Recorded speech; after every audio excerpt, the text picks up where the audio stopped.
collège, l'accent est mis sur la puberté, vous l'avez dit, l'acceptation de soi et des autres. Oui. Comment s'organise la lutte contre les haines sexuelles, l'homophobie, la transphobie? En réalité, si vous regardez bien ce programme, ça commence dès le départ, je veux dire pratiquement dès la classe maternelle. L'idée est de montrer qu'il y a une diversité de rôles ou de préférences sexuelles et qu'elles sont toutes, elles doivent toutes être respectées en tant que telles. Vous n'avez pas... si, pardon, encore une question importante, c'est celle des intervenants qui assureront ces séances et ces Oui. cours.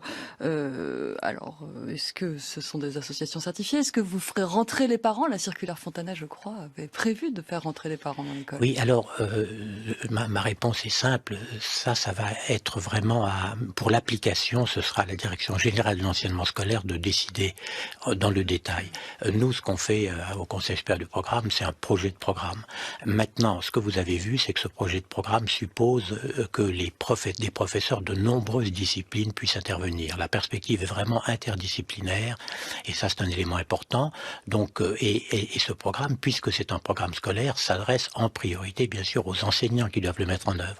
Mais un programme sur ce type de sujet doit se faire, bien sûr, en lien aussi avec les parents.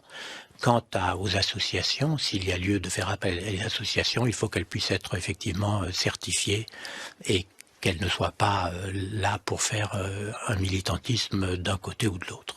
Un dernier mot très rapide sur le lycée. L'objectif, c'est vraiment là de former des citoyens. On forme au risque et à la liberté. Exactement. On forme au risque à la liberté. C'est dans ce sens que notre programme est, je dirais, équilibré, humaniste et républicain. Merci beaucoup Marc Sheringham. Donc, si ce projet de programme est validé, il entrera en vigueur dès la rentrée 2024. Merci. Pour résumer rapidement, j'ai mon fils qui est rentré un soir d'école avec une fiche à remplir sur la puberté. Et là, il est arrivé de suite, il m'a dit « j'ai rien compris ». Et même en classe, j'ai été choquée. Mes camarades ont été choqués qu'on parle de ça, à cet âge-là. Ils ont dit « on n'a pas qu'en collège de ça ». La maîtresse, j'ai envoyé un mail, elle m'a dit qu'elle était obligée de le faire et que c'était dans le programme depuis peu et qu'elle aussi était gênée d'en parler à des enfants de cet âge-là, la maîtresse.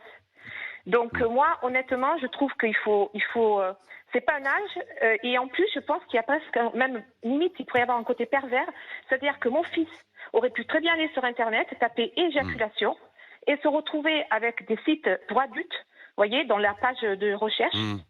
Et je pense que à cet âge-là, il faut leur laisser leur innocence. Jessica, vous entendez l'inquiétude de Laurent, Jessica?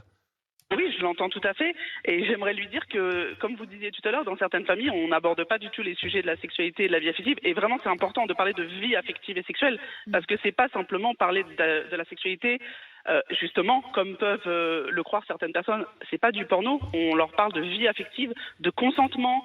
Et justement, on leur parle, alors je parle au collège, attention, pas en maternelle, mais effectivement, sur l'homophobie, sur la pornographie, de faire attention que ces images-là, elles circulent. Il faut se rendre compte qu'aujourd'hui, on est au XXIe siècle, que nos enfants ont accès à Internet très rapidement, et que si votre enfant à vous n'a pas accès, il aura toujours un copain qui a un portable et qui peut lui montrer des choses, et qu'il faut... moi, je sais que je discute beaucoup avec mes enfants de ça, de l'intimité, de ce qu'ils peuvent voir sur les réseaux sociaux, qui peuvent les choquer. Et il faut les prévenir, et il faut... en toute délicatesse, en toute bienveillance. On n'est vraiment pas là pour aborder les choses de manière abrupte, et peut-être que certaines personnes ont pu le faire, mais la majorité des personnes qui interviennent dans les collèges, dans les lycées, dans les écoles, le font pour protéger les enfants, réellement. Laurence. Oui. Alors moi, bon. au collège, je ne suis pas contre, pas du tout. 5e ou 4e, c'est tout à fait normal.